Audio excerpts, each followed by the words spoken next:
Thanks for joining everyone on the call. I am just going to share my screen and then we will get going. So, my name is, I'm Alex Michael, one of the SEs here at SonicWall, one of the system engineers. This webinar with NetThreat, we've been doing it for a few months now. So every couple of months we do something. Today's topic is going to be just a very high-level tech update. Not on everything, specifically about the new firmware and the new hardware. So yeah, we're gonna talk about those things and things to look out for in the next few months.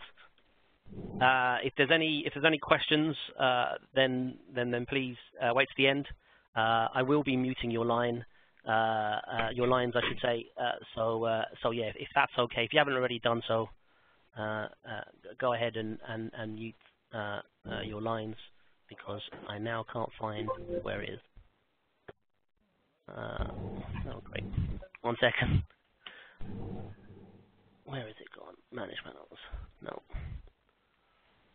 Good. This is going well.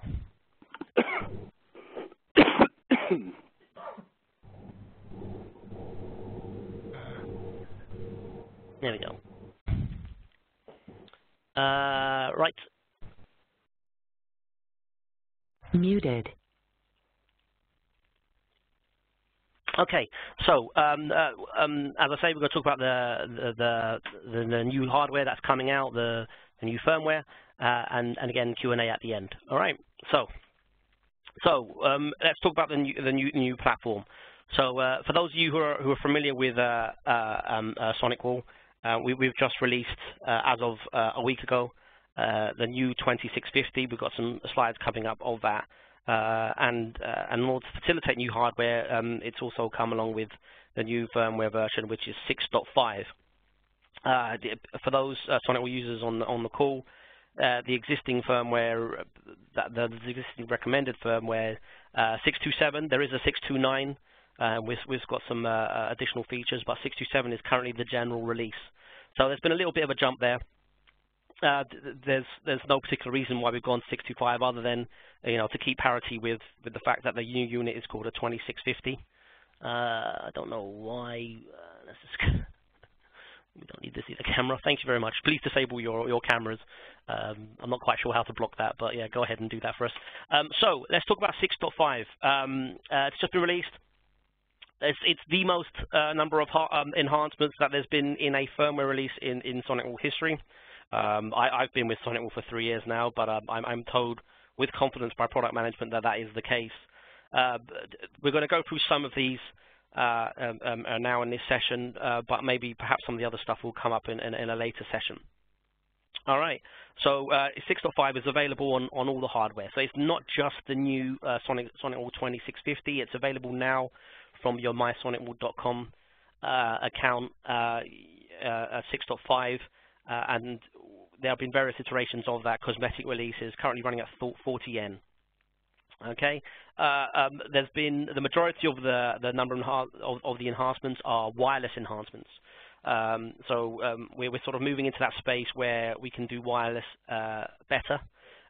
We have some new access points coming out. Again, that's coming up later on. The features within the firmware are there to accommodate that. Networking features. There's additional stuff, LACP for one, something that we've not had for a while. The platform is 2650, some VoIP enhancements, some SIP functionality that perhaps was affecting some customers in the past. The main thing is the user interface. So the user interface of SonicOS, if you're familiar with it, has pretty much stayed the same for a long period of time. So the new user interface is something that's been carefully thought out, carefully researched, and yeah, I've got a few steals of that. I will show you that you can play with this yourself, whether you have it on your box or not. There's been some authentication improvements. Again, to appeal to the wireless side, the guest access side, to improve that. Security enhancements, as you'd expect for a firewall, and then there's IPv6 stuff. Something that's always been added, whether you use IPv6 or not, we have to keep ahead of the game with the functionality. Okay, so just to reiterate, it's on the entire range. So 6.5 is available in the entire range up to the 9600. The 9800 is incoming, slightly different architecture, but as it stands, you can have it from the small SOHO all the way to the 9600. Okay, so we talked about wireless already. We are releasing the new access points to keep up with the new standards, which is Wave 2 AC. You know, the 2.5 gig, the additional radios, the fair weighted wireless, all that sort of stuff is coming to the wireless. As you can see there, we've got 3 units. We've got an internal aerial, the external aerial, so you can point the aerials to make it directional, and then you've got the outdoor access point. So that's something that we've never really had and has been asked of us. It's worth noting that later on next year we'll be releasing a smaller access point, a small, cheaper access point. So you know, something for all flavors. There's 2650. May not look particularly different for you there. We have a couple of closer shots, more interfaces and higher port density. It's the throughput and the strength of the unit. That's where you get your benefit for this. Okay, and then just a little bit about our SMA product, and perhaps you use our SMA or you're aware of it. We've released 12.1. I won't be spending time talking about it. It's there to. Can you just mute your lines, please, for whoever's just joined? If that's all right, I'll try and do it here. Yes, I can. Here we go. There we go. Silence. As I say, I'll reopen it later on for Q&A. Okay, so the 12.1, that's coming out for the SMA, federated single sign-on. Perhaps you're aware, perhaps I did it on a previous webinar. We have our CMS product, so for true redundancy of remote access, 12.1 is there alongside that. And it also uses capture, so we now have capture, the sandboxing that we only previously had only for our firewall and our email security is now available on our remote access solution. Any questions following anything you see here that I don't talk about, you know, do get in touch with the guys at NetThreat or myself. We can go into a bit more detail. And where are you gone? There we go. And then we have our improvements to GMS. So GMS is our management platform. For those that don't know it, it came with a certain amount of analytics or analyzers, as we called it. That's been improved. 8.4, I'm currently running the beta for 8.4. I think it's worth talking about that, as you know, analyzing the data that's going through it seems to be something that's increasing, you know, and being able to be a bit more forensic of your network. Okay, so that's just a very brief overview of what we're talking about. So let's crack on. Let's talk about 2650. Okay, so our new platform. What are the drivers? So wireless is something that we were, you know, we dealt with it in a small to medium scale. It wasn't something that was of an enterprise level. We had our AC access points that are available, the internal and the external aerial ones. And as you know, the firewall is the controller for these access points. With the release of Wave 2, and then it was identified that wireless is something that, you know, that we should be stepping into, something that to compete in the market. We've added all those features to support that. So the new hardware platform is there to accommodate the new access points. Okay, interface speeds. So we're able to run the 2.5 gig on the interfaces. Before you had a selection of 1 gig interfaces depending on the unit that you had, and then a couple of 10 gig SFP interfaces. You know, depending on the cabling, the passive network, you can now have some 2.5 gig connectivity. Okay, and I think most importantly of all is the encrypted traffic surge. So for those of you who are not using DPI, anyone who was at the last webinar will remember I talked at length about encrypted traffic and how if you're not enabling DPI SSL, well, you're basically letting that traffic through your network. So the hardware has to keep up with this. We're seeing an increase of the traffic, so we have to make sure we have to make sure that we can deal with that. So with the new 2650, the throughput in the number of connections has increased. You can see there that our annual threat report noticed a 34% year-on-year increase in encrypted traffic. You know, it's a double-edged sword. It's good. Our traffic has been encrypted, especially with things like GDPR coming. We don't want people looking at our traffic and seeing what we're doing. But at the same time, it means it can be a carrier for all sort of nasty stuff that can get into the network. So that's where we go with that. So here we go. Here's the 2650 with a more detailed view. Double the increase of the 2600. So this will supplant the 2600. 20 times the number of encrypted connections. So where on the 2600 you had a maximum of 1,000 concurrent encrypted connections that you could look at, we've now increased that to 20 times that, and that'll be when 6.5 .1 which is imminently to be released. So what that means is that you can now cope with a lot more of the traffic, the encrypted traffic coming through. Many of the times that I talk to customers who are trying to use the DPI SSL, they have it configured correctly. If you remember, if you were around, installing the certificate so that you can decrypt that traffic. But there was a hard stop on the number of connections. So if you had a 2600 and you had 1,000 concurrent connections from the various machines, depending on what they're doing, well, once you hit that 1,000, you either had to then pass the rest or you had to block it. Either way, there's either a risk or a user experience, a detriment to the user experience.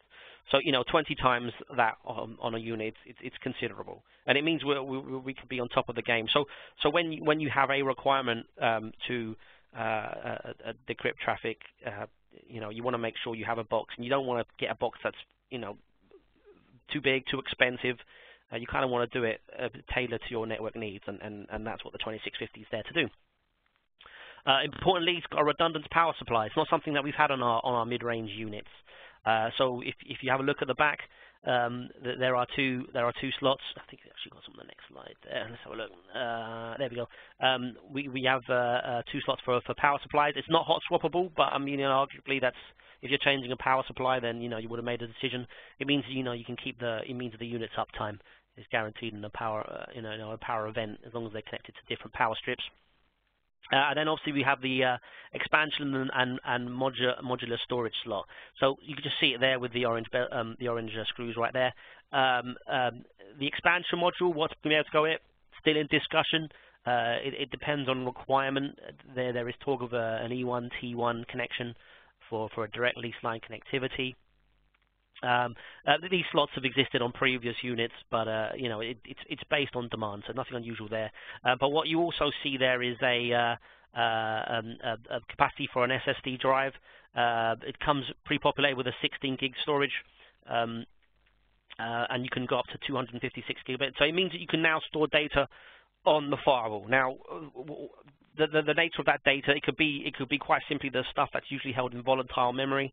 If you've ever had a SonicWall that's lost power or been rebooted, and you could potentially lose all the logs that you've kept on there, and that hinders your troubleshooting. So potentially you could store that data, and then there's a possibility that you can have all of the configs or generated reports. So it's definitely something different, a breakaway. And going forward with the SonicWalls, with the next hardware refreshes of the later boxes, you can expect to see something similar. Just a little bit about the interfaces and comparing them to the 2600. 8 ports there versus the 20 here. Removes the need for a switch internally, perhaps. Having it all connected into a single unit, there's definitely a benefit to that. There's the 2.5 gig interfaces that we talked about. The firewalls are now powerful. There's no reason why you can't increase the throughput from LAN to LAN or from LAN to DMZ, LAN to server farm, that sort of thing. Why would you go past the switch if you can do it all directly on the firewall? And then you can enable your security services. Increase in memory, that facilitates the session increase. Redundant power supply, we talked through that, and there's the maximum number of DPI connections. So if you're running application control, antivirus, we've gone from 250,000 connections maximum to 500,000. So that's a big old jump. And there, as I stressed earlier about the SSL connections, currently 12,000 with 6.5, but imminently 20,000. Okay, and I can tell you from experience, the various customers I spoke to who had a SonicWall, maybe they invested in it a couple of years ago, then felt the need to enable DPI SSL, and then hit that hard block. I mean, I run a lab unit. It's sat here in front of what we're doing right now. It's a TZ400, it has a hard 500 sessions for DPI SSL. I can push that from one machine with a little bit of head scratching and with some tailored applications. So it's definitely something that needs to happen. Okay, and there we go. So there's the firmware 6.5, and 6.5 to 1. It's not got official release date, but yeah, it's before Christmas. All right, okay. So I probably covered a bit of this already. So we've got the usual USB ports and the gigabit management interface. That hasn't changed in the console. If you want to serial onto the unit, the dual USB still allows you to connect a 3G, 4G dongle.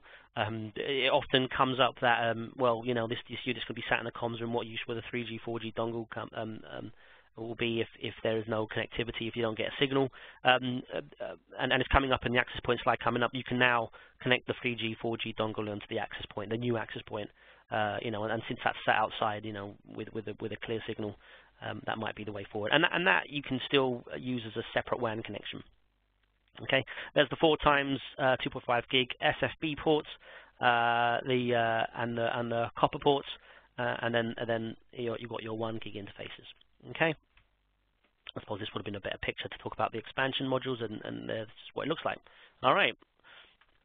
Okay, so let's just talk about what the one of the reasons for the new hardware, and again, this hasn't really changed. The being able to catch ransomware, that is the main driver. I say this on every webinar. If you haven't already seen the SonicWall threat report that's released at the beginning of every year, have a look for it. It's on the SonicWall website. You don't have to take my word for it when I say that ransomware is the thing that we're dealing with the most. It's that's based on our research. 600% increase in ransomware. So that means stuff like our ATP solution, our sandboxing. Again, I believe that was our first session we did together with NetThreat. That was there. The encrypted threats, the last session that we did, in order to prevent the encrypted malware from getting into the network. Okay. I'm just going to, whoever's just joined, that's all right. I'll just do it myself. I'll stop asking, shall I? Mute. Oh no, that's not right. Mute all. There we go. Okay. Centralized management. So, if you're going to have enough SonicWalls out in the field, there is a need to be able to manage them all from a central location. That in itself is not unusual. SonicWall's cloud offering means that you can add all of your firewalls to it, all of your SonicWalls to it, and then manage it from one location. Yes, if you just have the one location, or maybe even two, this might not be something that would appeal. This certainly helps if you have more than that, and so on. Okay, and we've already talked about the wireless there. Okay, but that's the main driver for the 2650. Okay, let's talk about 6.5 now. So, like I say, hand in hand with 2650, this is now firmware 6.5. So the additional features, and we'll just skip through this quickly and get to the user interface. I'm just trying to think. Oh, yeah, okay. So the cloud backup and recovery. So that's fairly new, and although it sounds like a fairly straightforward and simple function, this is definitely something that is wanting in all firewalls, I think. We now have once you have 6.5 and you have a valid subscription, you can enable cloud backup and recovery of your config files.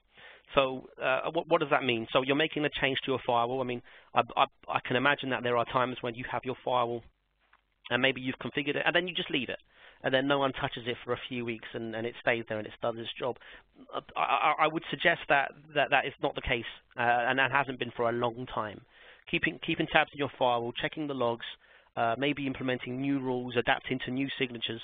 That's always it needs constant attention. So if you're making that many changes, then what would be ideal is that every time you make a change to the firewall, that you have a backup of that configuration. Now, as an engineer, I see that question, Daniel. Yes, that is available throughout. So if any unit has a 6.5, you can back up your config.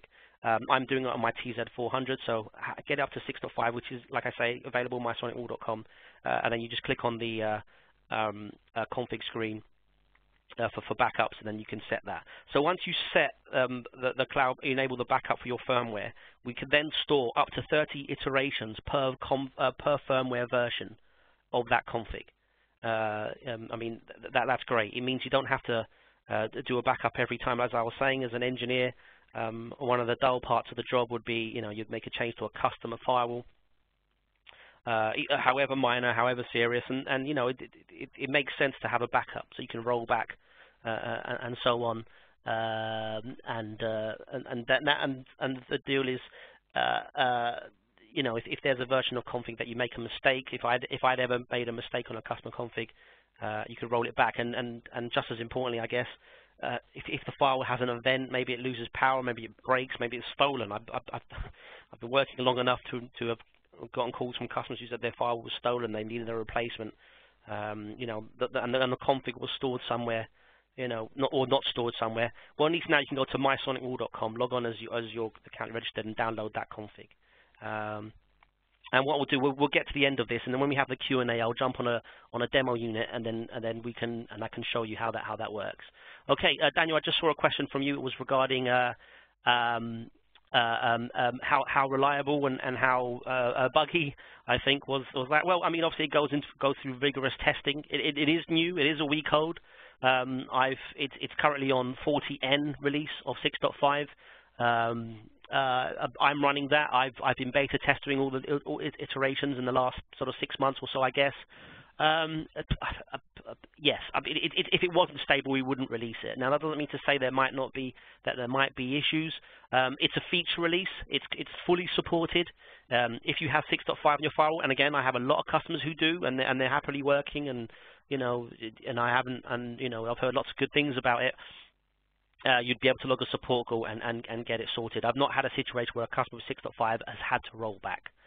All right, so I'm not sure if that instills confidence, but just to go over something that I've stated in the past on these webinars, just because it's a feature release doesn't mean it's something that we're not fully trusting. A general release firmware is based on uptake. Once a certain number of users' firewalls implement that firmware on their units, it becomes a general release. Until then, it's a feature release. Oh, lovely, thank you. So yeah, we have a bit of confidence there. Thanks, Daniel. Okay, so we mentioned the new platform, the new wireless. Federal certifications, there's some compliance stuff that's needed, and there's just some stuff there that for the sort of people that it helps. 1 second, I'm just going to do the usual. I know some people that are just joining throughout this, so I'm just muting everyone's line. We can have a Q&A at the end. And as I say, this is being recorded, so you can review it at a later date. All right, move on. Yeah, so talk about the new user interface. It just allows us to deal with that, and let's have a look at that. Okay, so this is the dashboard. Now, I appreciate that these are stills, and what I should have done is maybe spun up the demo unit background. I'll save that for the Q&A at the end. We still have a little bit of time, and this isn't the longest presentation. So if you want to see individual bits, we'll go through it. So when you log on to a 6.5 SonicWall, that's the screen that you get. Now, that may look familiar to you. Maybe you've seen that already. It's certainly available if you log on to livedemo.sonicwall.com. If you log on to livedemo.sonicwall.com, there will be a 6.5. We're calling it the preview. It's probably going to be changed soon now that it's out and about. And that's what you get. Now, the thinking behind it is it's about responding to the threats. It's about being able to react rapidly to the issues that your SonicWall sees. Gone are the days where you'd look for a CLI and you'd look for those threats. it's there to see at this dashboard. So, we have a threat index, and we measure that based on our threat report. So if there is, if there's a lot of viruses we're seeing on your network, as this clearly sees, you can see in the middle of the screen there, we'll give you a high threat index. So if you log onto your file and you see that, well, we'd fully expect you to react to it. A couple of interesting things here, the encrypted session there. If you're not got DPI SSL enabled, that's 83% of the traffic going through your firewall that you're not able to look at. Okay, it's something that you have to be mindful of. Users, if it's plumbed into LDAP, is always a handy thing to have. You can see the user summary there. So that's what it looks like. You recognize a lot of the headers here. I mean, that looks all familiar, but what we've done, we've taken these options and we've banded them underneath these 3 headings here, 4 if you consider the wizard. So we've got monitor, to see what's going on. That's your sort of observation of the firewall. Perhaps you'll have this up on a screen in the background during your day. And then you have investigate. So that's your way of troubleshooting. You can generate your reports. You can look at your connections and so on. And then manage is where you make your changes. So I imagine that you can go step by step through your process of using this firewall. So the headings that you're used to seeing on your firewall have been chucked under these various headings, and sometimes multiple. So for example, if you want to look at capture, our sandboxing will be under monitor. You can see the results of what it's caught. But if you actually want to configure capture, you'd have to configure it there, then select capture on the left. And actually, now I think about it, I will absolutely jump on the demo on the back of this if we have time. Okay, so the capture report is what we call what we used to call our swarm report, and that's our sort of analysis of it's almost like our little threat report of your network. So there's been a lot of declutter and cleanup there. With every feature release, there's been a tick box added here and there. We were always a very busy firewall, and we make no comments about that. We don't, there's something that we're quite big on. You want to be able to make your changes through the UI. And not necessarily have to jump through a shell or the CLI to do that. So, but it has been tidied up. Okay. During the beta process, there have been some things that have jumped between headings, but again, that's all gone through user testing and acceptance. Okay, so let's talk about the wireless stuff now. So I've definitely covered some of this, but band steering is something that I haven't really mentioned. So, you've got your 5 gig wireless and your 2.4 gig wireless from the new AC access points, Wave 2 access points. What you want to do, and this is something that we didn't have in the past, is be able to intelligently change a client's connection based on connectivity. So 5 gig obviously being the preferred connection, but should there be a signal trying to go through a thick wall, 2.4 gig is more effective at piercing, obstructions. I don't think piercing is the right word, but you get where I'm heading. So, the Sonic was designed to band steer and put you on the right frequency should you need it. Okay, so that's going to help us go through that. Airtime fairness, it's bandwidth management for wireless. It's a case of making sure that individual clients don't take all the bandwidth. So, we can make those calculations.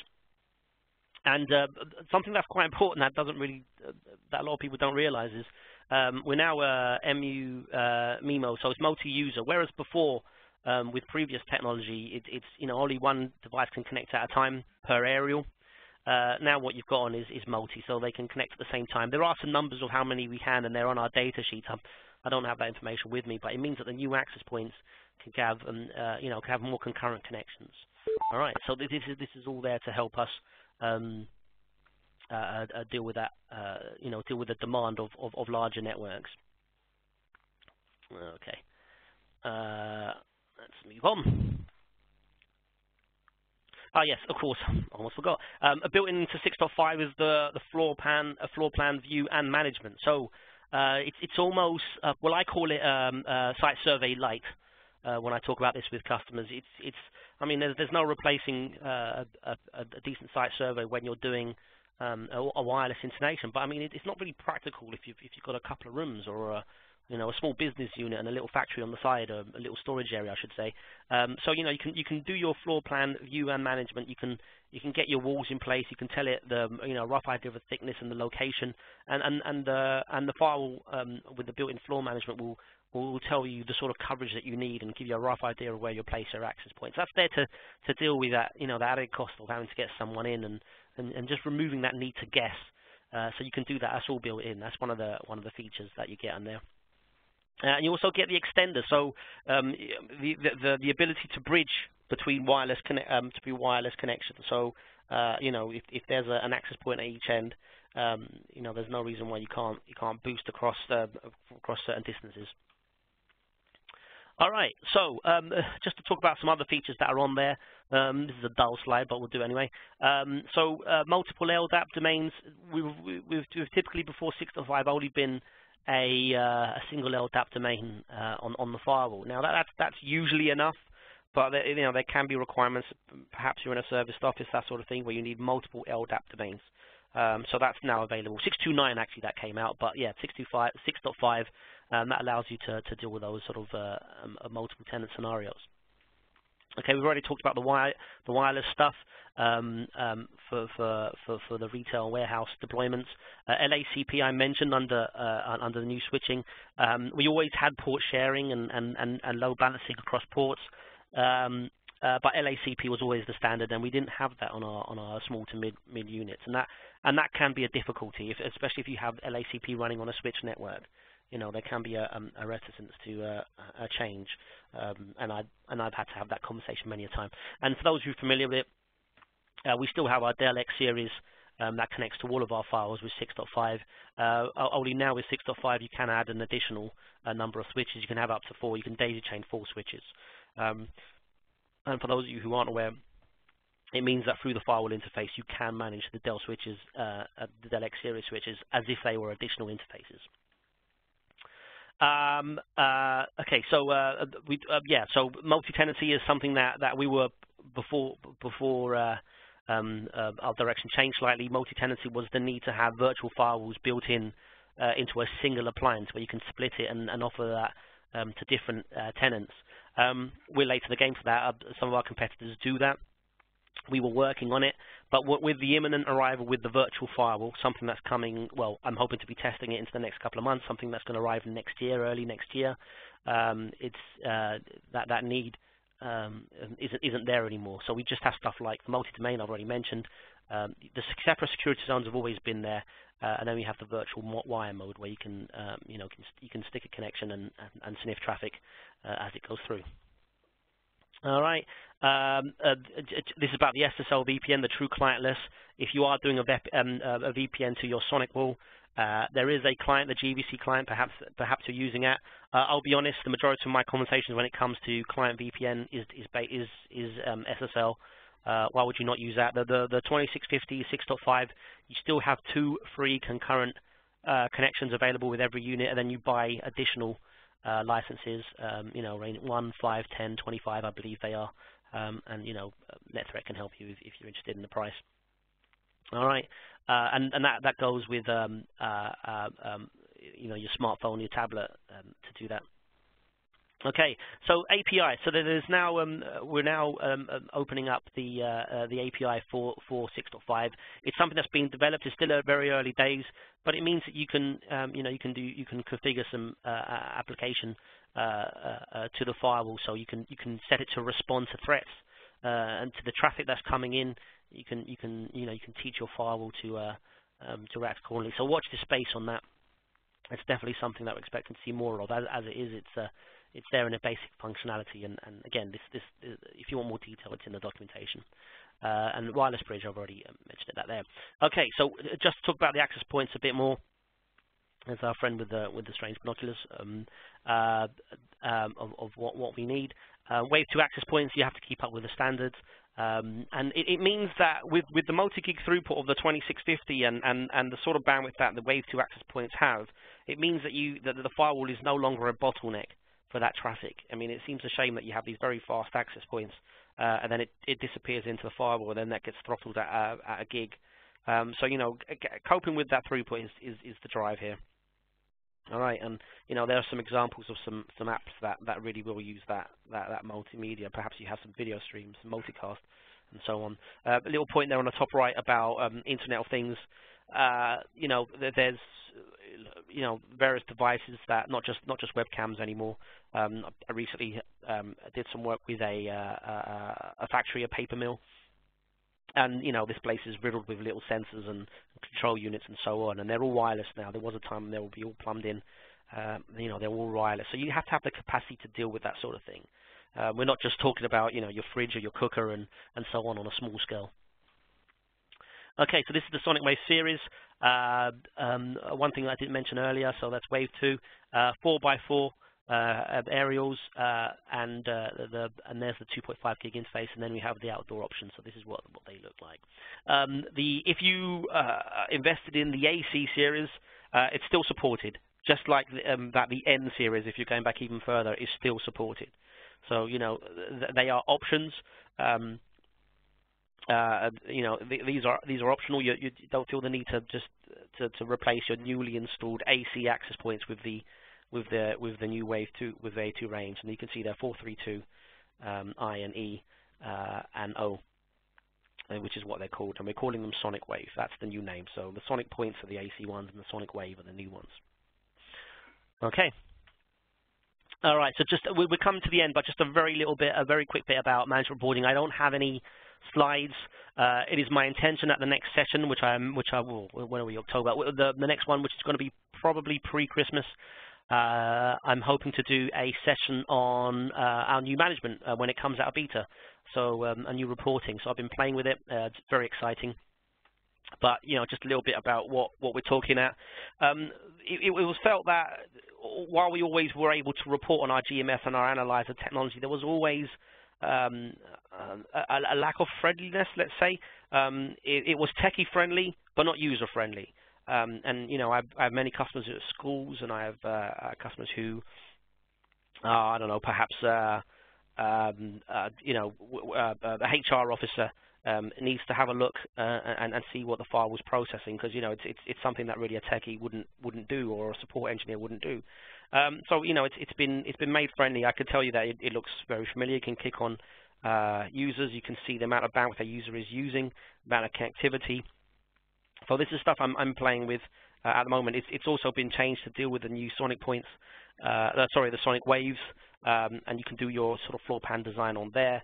And again, you can generate your reports on there. So the GMS is coming out. The cloud GMS is available. Just to talk a little bit about that. If you wanted to add your SonicWalls to cloud GMS, you can do that right now on your My SonicWall account. You just go up there, you look where it says cloud GMS, and you enable it. It's priced in such a way that it's free if you just want to manage your firewall. So you can add your firewall from now, and that would be, the experience will be no different as if you're managing the firewall direct. And then there's a second tier where you can then do workflow, where you can roll out multiple rules and commands to multiple firewalls. And then there's a third tier, which is the analytics, and the analytics is that's the extensive stuff I was talking about. I look forward to showing everyone that, if you're joining me in a couple of months' time, and that's going to be the real sort of special stuff. Websites accessed, at a glance where the threats are coming from, who the heavy users are, and being able to report back. It's something that we're expecting to be heavily used. Okay, that's all. I'm just going to lightly scratch the surface of that one. Okay, just to let you know that we are absolutely working on our reporting management platform, and so on. Okay, so that's it. It's what is that? 35, 40 minutes or so. Just a very quick chat. I'm going to unmute your lines. I'm still seeing this camera there. We don't need that. So if I unmute everyone and just feel free to roll out some questions, and I'm sure we can manage. So I've just unmuted, so it might take a second. Or at least I thought I did. There we go. All right. So there's a little bit of background noise. So if, and I can sense some echo. So if I'm on speakerphone, maybe bin that, if you don't mind. All right. So I'm just checking the chat. So we just had that from Daniel. Right. So you only see threats from your emailed log. Yeah. You can still configure that, but yeah, you can see the 6.5 and what it's there to look at. So are there any questions before I fire up the demo? I feel like I can give you another 10 sort of 15 minutes before everyone gets on with their day. Is there any questions about what I've talked about, perhaps what I've missed, that I can neatly sidestep if I need to? So go ahead. The floor's open. Just shout at me and we'll see what we can do. Anyone? Anyone at all? No? Okay, we've got a question now on the chat. X Series, is it definitely for all files? Is it just the TZ? It's now been rolled out for all the firewalls, so it is the NSA and the TZ. That was actually there from 6 to 7. So if you're not running 6.5 yet, and maybe you're a little bit wary about upgrading a production file with that version, again, there's no reason why you should. It's fully supported. You can include your X Series to the just reduce that, and you can absolutely add your X Series switch to that. So yeah, thank you for that question, Pete. TZ500 supported, okay. So yeah, I've just been asked, is the TZ500 supported? Yes, for 6.5. I'm assuming you mean 6.5, Paul. So yeah, it absolutely can be installed on that and is available on my SonicWall. If you just bear with me, everyone, I'm just gonna feel free to jump off the call if you've had enough. I'm just gonna show you the live demo. Okay, Paul, thank you for that. So this is live demo.sonicwall.com. If you haven't already seen this, you're welcome to jump on this right away. So live demo.sonicwall.com. You have all of our text sat there in read-only mode. Okay, so if you jump onto Next Gen Firewall, we've got a few things here. There's our range of firewalls, and there's a 6.5 preview. So we can look at it in a bit more detail. Just a couple of things I want to draw your attention to, which I only showed you stills on there. So again, you're more than welcome to jump on this. It can be slow depending on how many people are on it. You have to understand that this box is sat in a data center in California, and it's open to everyone. So, please be patient in that respect. But, yeah, this is 6.5. One thing I didn't point out, foolishly, is rather important, that if you have trouble with the new interface, now, I'll be honest, I've had various sort of internal training sessions on it. There are still some things that I can't remember where they are. I'm not ashamed to admit it. There's a little button here. That's classic mode. You click on that, and your nice, shiny 6.5 user interface will jump onto your classic view. So there you go. So that might be something that would appeal. That might be something that appeals to you.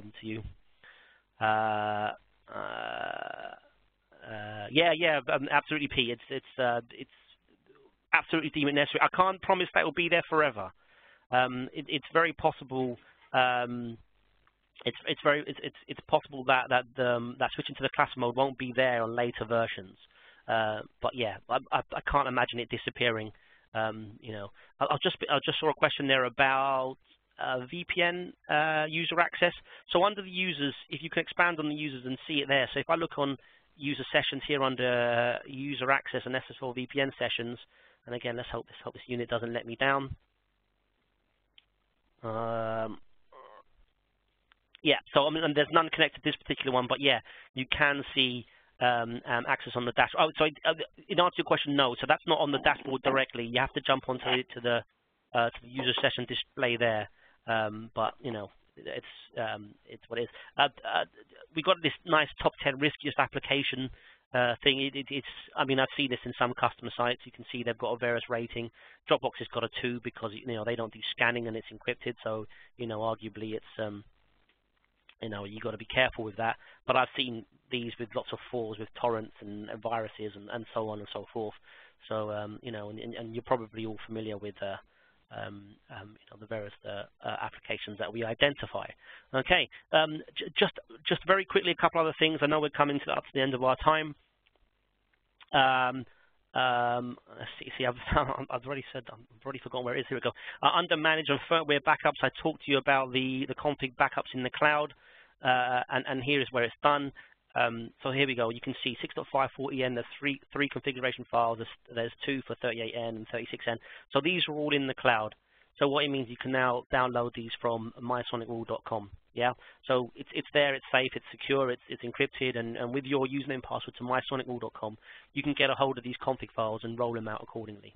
Okay, I absolutely recommend enabling this on day one. Even if you very rarely make changes to your firewall, having a config backup in the cloud, where it's nice and safe, is absolutely recommended. Okay, so I mean, feel free to play. Those are just the two bits that I wanted to point out. Stuff that I've had a lot of traction since doing it. Otherwise, you'll see a lot of this and it'll be familiar. Your app flow logs. This is where you can see if you have your application control running. It looks like this box here isn't set to do much. But yeah, so you can see this firewall's got a lot of stuff. This is a test unit with test traffic. But yeah, all this stuff there. It's all the applications that you know and love that you can react to. Okay. Can you restore to alternate hardware should you suffer a failure and need to RMA? Okay, so yeah, so the differences between hardware is typically interface numbers and all the rest of it. It will take the config file, but you'd have to sort of consider if you're configuring 10 interfaces on a unit and then you've replaced it with a 5 interface, then those just don't exist, and you'll have stuff missing. I'd like to think if you are RMAing a device, again, in the unfortunate scenario, that if you get a like-for-like swap, yeah. So from the cloud backup. So I think what you're asking is if you do a like-for-like swap of hardware, could you use the same config file? And the answer is yes. So you just take that config file, you give it to the engineer who's going to site, or in let's say in your cases, you are the engineer. You get your unit, you go to MySonic, we download the config, pump it onto the thing, but it has to be the same firmware version.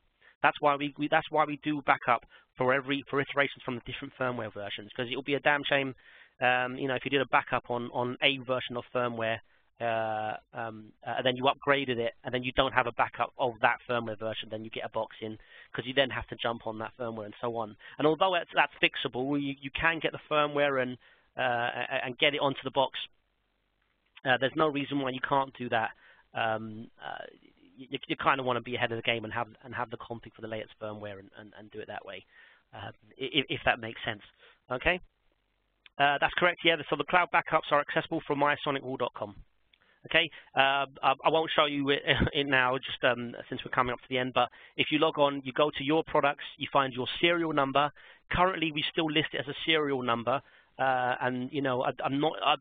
The last time I checked, it didn't have the friendly name. That's being changed, so you can click on your unit serial number and then find the one that just got decommissioned or broke or stolen, and then get the config file from that unit.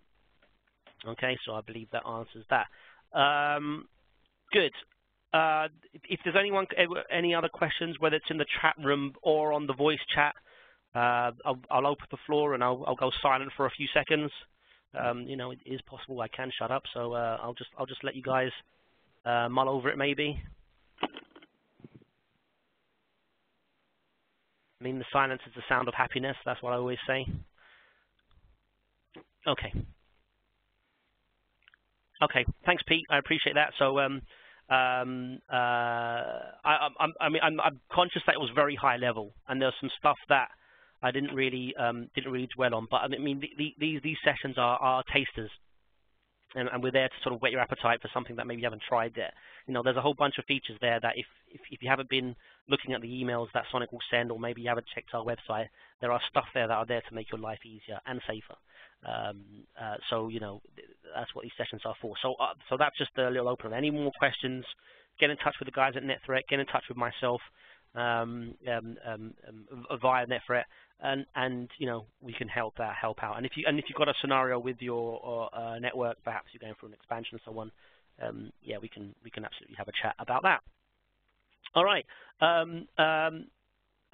Thanks, Paul. Yeah, that's fine. I'm conscious that sometimes I do go off on tangents, so I hope that was useful. So yeah, I'm going to stop sharing this now. I'm going to end the call. But yeah, hopefully you can join me in, I believe, December. There should be dates fired out from NetThreat, and we can see you next time, as it were. All right. So thanks everyone. Thanks for joining, and see you all soon. Cheers, Alex. Thanks, guys. Thank you very much. Thanks, Alex. Bye. No problem. Take care. Thank you. Cheers.